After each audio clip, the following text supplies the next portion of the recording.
So ayan guys, dahil mainit ngayon yung panahon, bumili kami ng halo-halo. Meron itong halo-halo dito na meron 50 pesos guys, halo-halo. May kasama siyang ano to? Ay, ano to? Leche plan. Leche plan, tsaka ito OB jam. 50 pesos guys. Malaki na, okay naman na siya.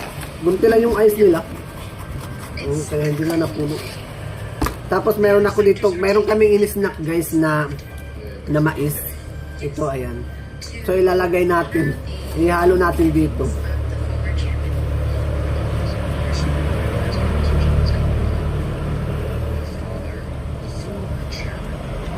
Pero sweet corn naman to guys, masarap to kanina yung snack. Actually may bawas na to kasi kinain na namin to kanina.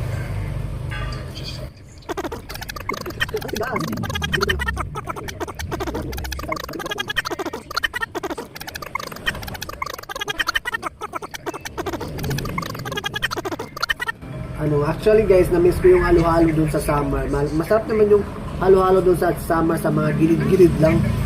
Dati yung halo-halo dun tag 5 pesos lang. Pero yung maliliit na cup lang yun. Yung maliliit. Tag 5 pesos lang yun. Ito malaki naman to. Kaya 50 pesos yung ganitong kalaki guys. So bali ayan na siya guys. So haluin natin guys. So ganito siya oh. Masarap. Tingin ko masarap siya guys. 50 pesos may topping siyang leche flan. Tignan natin.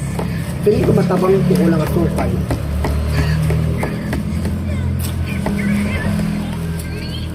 Ganito yung 50 pesos nila guys, malaki. Marami naman yung nilagay na ano, may nasahog, may anong ba to? Mga ganito? Walang gatas oh. Walang asukar. Gatas din. Magpapit asukar ito ah. Kunin ko rin, asukar, gatos na yung butang. Matabang siya guys. Kunin mo yung asukal dun. Tingnan mo to na. Matabang siya guys. Walang siya asukal.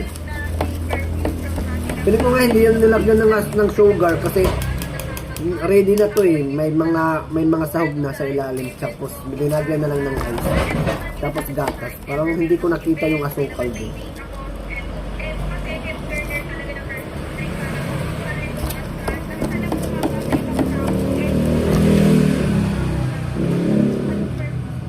Matabang siya. Kasi ko may deliver brand. Lagyan natin ng sugar. Ito meron tayong sugar dito.